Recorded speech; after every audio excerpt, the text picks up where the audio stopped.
Hey guys, it's myself here. Welcome back to the channel. And iOS 15.1 will soon be released by Apple. Within the next 24 hours as of the filming of this video, iOS 15.1 will be released. In this video, I wanted to share with you guys things you should do right after you update to this software. There's a few new features and options that are off by default that I think you should enable, and a few things you should do after you update to a major OS, which is what I'm going to share with you guys in this video. Now, of course, if you would like to stay up to date with the latest iOS news and updates, of course, don't forget to subscribe and turn on notifications so that you don't miss the next episode. Now, Apple has enabled Share Play for FaceTime with iOS 15.1. Of course, in case you didn't know, FaceTime now allows you to share a movie or a TV show with someone on a FaceTime call you both can watch at the same time, but you can also share your screen, which means the first option I'd recommend you go to is notifications. If you don't want the other person to see the notifications while you share your screen on a FaceTime call, if you're sharing your screen,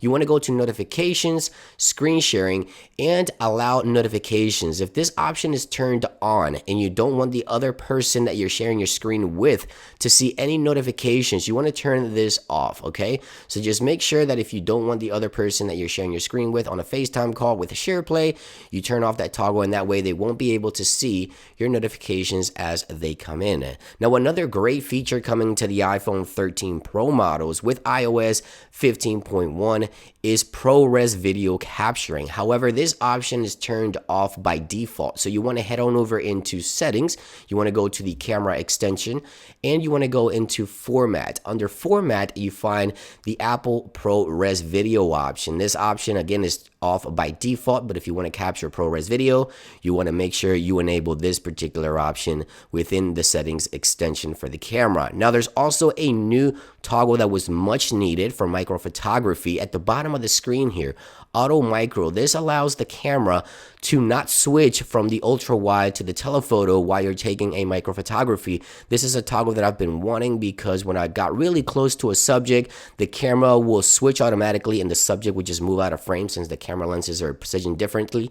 This is the option that you want to enable again on the iPhone 13 Pro and 13 Pro Max models if you want to take really nice, crisp, and have more control over your micro photography. That's something that you always want to make sure you enable for that. Now, another thing I usually recommend for everyone to do after they update to a major update, this case 15.1 is one of the biggest updates to iOS 15 as of right now. You want to head on over into settings, general, and then you want to go over into the about section. If there's any carrier updates, you'll see a pop-up on your screen for carrier updates. You want to, of course, update your carrier settings within the about section of your iPhone. Simply just go again into general, about, and you'll see a pop-up if you do have a carrier settings update, and you want to make sure you update those settings, of course, for better call quality and performance on the latest iOS. It is always good practice to, right after you update, head on over into the App Store to see if you have any app updates. Even if you have automatic app updates enabled, sometimes these do not pop up within the next 24 to 48 hours, so you want to make sure you have the latest updates at the moment of installing the OS. So opening up the App Store just to check if there's any updates available for your apps in case they're crashing or you're having compatibility issues.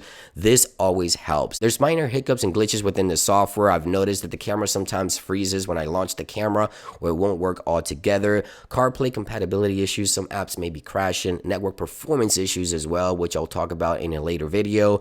And of course, some users are also experiencing the bug that tells you that your storage is full when opening up the settings application, even though you still have storage left over. But those are, in my opinion, minor bugs. The more serious one is the network performance issues. As I mentioned, I'll talk about that in a later video. But that is pretty much everything I recommend. Those are the few options that I recommend you visit right after you update. A few things you need to do or should do after you update for the network performance in terms of the carrier settings and all that. I hope this video helps. Enjoy iOS 15.1. Again, this will be dropping on October the 25th, so a day after filming of this video. There's a ton of new features and changes which I'll be covering here soon. Again, make sure to subscribe and stay tuned, and I'll see you guys on the next one.